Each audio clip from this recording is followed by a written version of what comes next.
YouTube to the Hit or Miss Show. I'm the big dog. I'm lucky, y'all. We got everything we need for today's review. We have our beverages.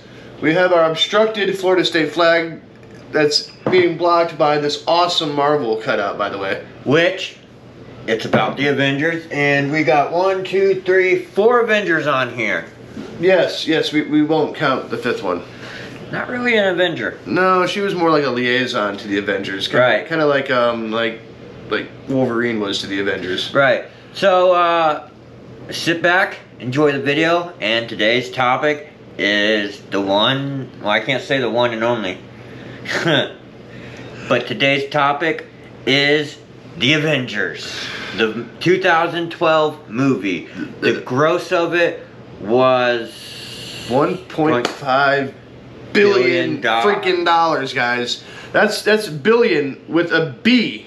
Right, and the and what was the budget? Like 220 million? Yeah. It rocked the box. It rocked the box office, y'all. And now you think about the gross of it was 1.5 billion, which means even 500 million of that went towards the actors and everything, costs. So they still made $1 billion fucking dollars on this movie. Yeah. And That's fine. no, this is mine. Mine's red. Oh, you're right. So anyways, so here we are. Now, I stopped watching Marvel movies after 2018 because it started going downhill. Well, yeah, I just recently saw Love and Thunder, and you know my beef with it. Yeah. Disney's ruining it. I was very sad when I heard Disney bought the rights to Marvel, but that's not for YouTube or anything. I could see why Stan Lee did it at the time, because he wanted to see his cherished, beloved Avengers and Marvel characters to be continued on. Because I think, because even though he sold his rights when they did Endgame, he still was a big part of it. And even though he passed away, he still controlled every aspect of every one of those movies up until he passed away. And because he this was his baby. I mean, he grew this company. Yeah. And they, like I said, and at this point, all the Marvel movies that were coming out were hits. Pretty much. I mean, like, the Avengers was the end of the phase 1, and they had 3 different phases. Yeah, now they're on phase 4. Which I don't know why, because they're not doing another Avengers movie, because, you know, Endgame. And a lot of the original characters didn't renew their contracts after Endgame. But that's not saying anything wrong against this Avengers, because this Avengers movie, like I said, it was, honestly, it was the first of its kind. Before, you know, everybody else tried to copy them. Yeah, like DC, just to name one. Well, see, here's the thing with DC. When you want to watch a good TV series, you watch DC. When you want to watch a good Marvel, a good superhero movie, you watch Marvel. Yeah. Sometimes they get them right, but most of the time they act like it's new territory for them. It's almost like it's hit or miss. Yeah, imagine that. Yeah. Which, believe me, we have a lot of misses on DC movies and a lot of misses on Marvel TV shows that we're going to go through on our show. Yes, we are. Because they have a lot of misses. Now, the Avengers, I remember watching the original Avengers, Earth's Mightiest Heroes, growing up in the 90s on TV. Yeah. And it was awesome. And then they redid it on Disney XD. And the matter of fact, they used a lot of the guys from the movies' voices in there. Yeah. Which I thought was pretty neat that they came back to do a TV series. So the original founding members of the Avengers is Captain America, the first Avenger. The first Avenger. Black Widow, Thor, Hulk, Hawkeye, Nick Fury, Agent Coulson, blah, blah, blah, blah, blah. Yeah, Maria Hill. I'm just trying to think of who I can remember off the top of my head. But the other agents are just extras in the movie, which, to be honest with you, if I would be an extra in any movie, I would have loved to have been an extra in an Avengers movie. Yeah, I remember when this movie first came out, I was super stoked about watching it. I wanted it. Dude, I wanted to see this on day 1 release, but this thing was sold out for months. Yeah, it was. I mean, this thing was in theaters for almost a year. Yeah, it was. Yeah, it was crazy. And it was funny because it was still in theaters when other Marvel movies were getting ready to come out. It was still in theaters. Let's see it. Loki, who plays the main protagonist in the movie. Right. Who has a staff that can basically mind control you. Right, yeah. Boop. Yeah. He touches your chest and it changes, because he says the heart of men are weak. Right. And he does it to Iron Man's plate. Yeah. Yeah, that was funny. Another thing I love about it is just the graphical designs in this movie are just phenomenal. I mean, it has not aged a bit. No, not really. I mean, the Hulk actually looks like you're looking at a Hulk instead of a cheesy green computer animated. Yeah, like, everything else looks real, but that looks cheesy. Like, I want to do a review on the 2002 Hulk movie. Is that the one, the first one? Yeah, that's the one where it took him 2.5 hours to turn into the Hulk. Yeah, and the movie was almost over by the time he did. Yeah, and then he was only the Hulk for like 30 minutes, and then the final battle where he turns into the Hulk again. Out of my favorite Hulk movies, I gotta say the one with Edward Norton's my favorite. Oh yeah, no, the guy they had to play him in the Avengers series, and from there on, he does all right. Yeah, he did good. But my favorite Hulk is still Edward Norton. Yeah. Or Lou Ferrigno from the original 1970s TVs. He actually does the voice of the Hulk. Yeah, and matter of fact, Lou Ferrigno's done cameos. Yeah. In the Avengers movie, as long as it had the Hulk in it. Yep.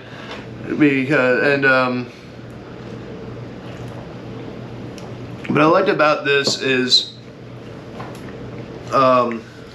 it plays on the psyche, because Loki gets captured by the Avengers, and he uses his abilities to get in their heads, basically having them turn on each other, which I think was kind of neat. My favorite part is when they're transporting Loki, and this is where Thor first comes in the movie. Yeah, he's like, ooh, looks like this god over here is afraid of thunder, and he's like, I'm not too fond of what follows it. Right. Then Captain America is like, no, Black Widow's like, you might want to stay out of this one, Cap. These are basically gods, and he says, there's one god, ma'am. And he don't dress like that. Yeah. My favorite part of the whole movie. My favorite is when he jumps out of the thing and one of the agents is like, did he just jump out without a parachute? He's like, oh yeah, he does that. Yeah, he's got that shield. What else do you need?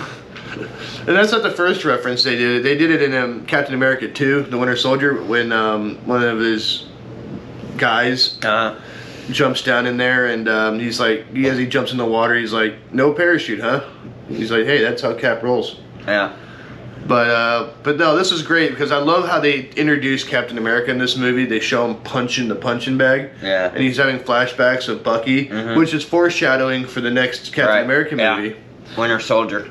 And he's punching the punching bag, and he punches it so hard that it flies across the room, and then he goes into the closet, into the locker, and pulls out another punching bag and just drags it. Yeah, and then he drags the one that he punched across the room to a pile of broken down, busted up punching bags. And what of the alien that came through, the Chitauri? Oh, the Chitauri. Oh my God, they look awesome. Yeah, like I said, the graphics have not, they've aged well. Hulk, smash.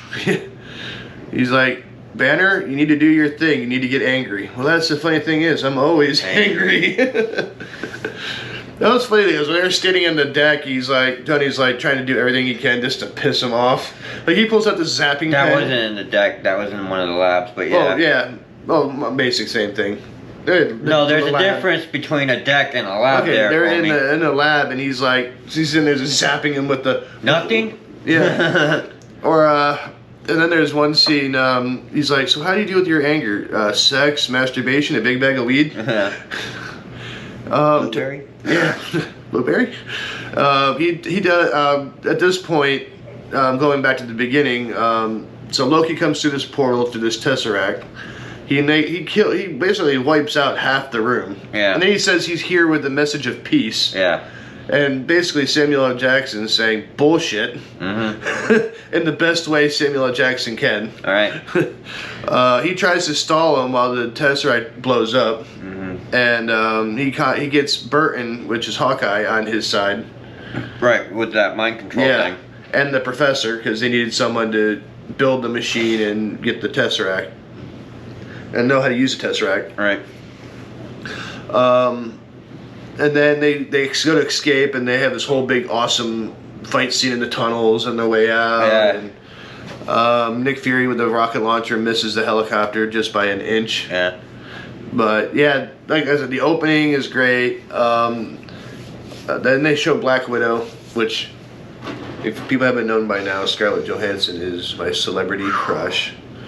And they had a scene of her tied to a chair. And Coulson calls her up, and I love this line. She's like, "This idiot's about to tell me everything." And the guy's like, "We were?" Yeah. Then she ends up kicking all their asses. Oh, that's my favorite part, where she's in that black dress. Yeah. Oh, yeah. Just jumping around. Oh, yeah. And then she grabs her shoes and heads out and says, "Okay, where are you guys?" He's like, "Oh, we need you to bring in the big guy." He's like, "Oh, let me go after Stark. You know how easy he is with me." I'm like, dude, she can come after me, okay? The big guy, referring the Hulk. Yeah. And they show the Hulk in this village where he's helping people they're getting sick or something. Yeah. And she's like, "It's just me." And he's like, "Stop lying to me." And his eyes turn a little bit green. He's like, "Let me guess, you want the Hulk?" Because the whole time he's like, "You let me guess, you want the Hulk. You want the Hulk." And she's like, "No, we just need you to look at the Tesseract." And he's like, he smashes the table and says, "Stop lying to me." And then all of a sudden, all these guns just alone, huh? Yeah. He's like, "We couldn't take our chances." He's like, "Oh," and then the little girl that lures him to that place he's like, "Oh, you got me away from the city. Good call." Yeah, good call. But yeah, they find him in a impoverished town with sickness and illness, and which is never referenced again, by the way, in any of the Marvel movies. You know, the sad thing is they did an Incredible Hulk movie with Edward Norton, but they never did one during any of these phases. Yeah. The closest we got to a standalone Hulk movie was Thor Ragnarok. Yeah. And to me, that kind of pissed me off a little bit. Yeah, I mean, sorry. You're right. Marvel's aspect, because they could have done a great Hulk movie now. Oh yeah, they could do an amazing one with the technology they got now. Yeah, I mean, don't get me wrong though. Edward Norton Hulk was realistic almost. I mean, but anyways, then they show Iron Man, and he's putting in this new energy cell in the lake. And then he flies up to Stark Tower. At the time, it was Stark Tower. I mean, the guy's compensating for something. I mean, obviously. I mean, everything he has to be, this big, bold. Yeah. I think he's compensating for, just a little. So. But and then Coulson overrides everything and comes in, and Pepper Potts is like, he's like, we really need to talk. I'm not in right now. I'm out. This is the life-size hologram of Tony Stark. Yeah. It shows this awesome scene where like he has this machine that takes off the suit as he's walking down. Yeah, that's pretty awesome. It comes up twice. Yeah, and then later on when he gets the implants, he shoots the implants into his wrist, and he gets the suit shot out at. Yeah, with the bracelets. Yeah, that was awesome. Yeah, and like the fight scene between Captain America and the Chitauri and everything. Yeah. Or when they were in Germany. Reindeer games. Yeah, and before that Loki was trying to tell them all to kneel. Yeah. And one old man says, "I'm not kneeling for you." Yeah, and then Captain America comes down, blocks, and saves him. Yeah, and he says, "The last time I was in Germany, there was a man that was trying to do the same thing you're doing. It didn't work out so well." Yeah, we didn't get along. And then Iron Man comes in, takes over the PA system, and is Brock in AC/DC Highway to Hell or Back in Black. Back in Black, yeah. Which is kind of a running theme with Iron Man is he always had AC/DC. I don't understand why his obsession with but AC/DC is an awesome band. Yeah, very awesome. Then they had like Iron Man and Thor arguing in the woods. Yeah. And he's like, "What is this, Shakespeare in the park?" Does mother know you wear her drapes? And this is where the hammer meets the shield. For the first time. And they use it again when they fight the Shatari. Yeah, it just sends out like a shockwave and just... You want me to put the hammer down? And Iron Man's like, no, that's not a good idea. He likes his hammer cap. Yeah, and like I said, it was great. Like I said, this movie had everything you needed for an Avengers movie. It had comedy, action, drama, suspense. The cover art was decent. And the funny thing is when you very first time you watch it, you don't realize that they're foreshadowing the other movies that are going to come out later. Yeah. Like Not really foreshadowing, that's more Easter eggs, but yeah. Yeah, they were planting Easter eggs. Like, they were putting images in our mind of newer movies. I mean, like, this is before, like, the Infinity Stones. So yeah, this was before the Infinity Stones and before Ultron and all that. And so, yeah, this movie basically just kicked off more awesome stuff that would come out in Phase 2. Right. And part of Phase 3. You just can't get enough of the Avengers. It's a household name now. It is. It went from no one knowing who they were. Yeah. To before 2010 to 2013 to everyone knowing who they are. Yeah, like unless you're a diehard comic book fan and because I mean the first Avengers comic came out in the '60s. Mm-hmm. And unless you were from that time frame, nowadays people didn't realize who the Avengers were. I grew up with them, with the TV series that only lasted a year. Yeah. But it was still a good series. Yeah. But so we're gonna wrap this up. They get Loki. Hulk calls him a puny god, throws him around the room. Right. Beats him up. He's like, "I'm a god, you dummy." Yeah. No, he calls him a dumb animal. Yeah. And he's just puny god, and I love Loki's expression. So, but yeah, that was the Avengers. That was Who's your favorite Avenger? Iron Man. Iron Man. And Black Widow. Yeah. I have to go with my girl. I would probably have to say Hulk's mine. Yeah. Even though he's not on the... Yeah, they could just get rid of Captain Marvel and just put the Hulk in her place. Yeah. But in all fairness, though, like I said, this movie still holds up. It's still wonderful. It's still powerful. I could flip it on anytime I want and watch it and enjoy every minute of it. Rewatch. It's got a lot of rewatch value. Yeah, which I can't say a lot about the newer stuff. Right. And when it comes to movies, I don't watch much new modern age movies because it's slapped together just to make money. Yeah, basically. So that's going to wrap up the Avengers. I hope you guys enjoyed it. Which is obviously on our hit list. Obviously on our hit list. Matter of fact, Captain America was on our hit list. Iron Man's on our hit list. Thor, when we do Thor, that's going to be on our hit list. Right. And so now we're going to jump into a special part of what we wanted to do for a long time. We're going to talk a little bit, because I want to do a full video on him later on, but we're going to do a little bit on Stan Lee, because unfortunately he passed away in 2018 after Endgame. All right. Matter of fact, he never even went to be able to saw the premiere of Endgame because he passed away during the post-production of it. Yeah, he came up with a lot of characters. A lot of characters. One person asked him, "How come you give the characters like Peter Parker or Jonah Jameson?" Dum Dugan. He said, "Because it's easier to remember." Yeah, and it's easier for us to remember too, because, I mean, Peter Parker. I mean, how are you gonna forget Peter Parker? I mean, his name is literally Pee-Pee. It is. You're right. But he didn't do it with all the names. I mean, look at Mary Jane. Right. Or Gwen Stacy. But or Tony Stark. Or Tony Stark. But Bruce Banner. It's people like that just, those names stick out because the way they sound, the way they're named. Right. You know, he was an innovator. He was a brilliant man. He brought the superhero genre to life. Mhm. He basically made real life superheroes for us to watch and read about in the comics. And he started out in a small little studio with his partner Jack Kirby, writing up comics on Captain. So Jack Kirby, and they made some amazing heroes together, some amazing stories. He will go down in history. He holds a special spot in our hearts and our childhood. If you like today's, if you like our video today, like, share, subscribe, and ring that little bell, y'all. Ring a ding, ring a ding.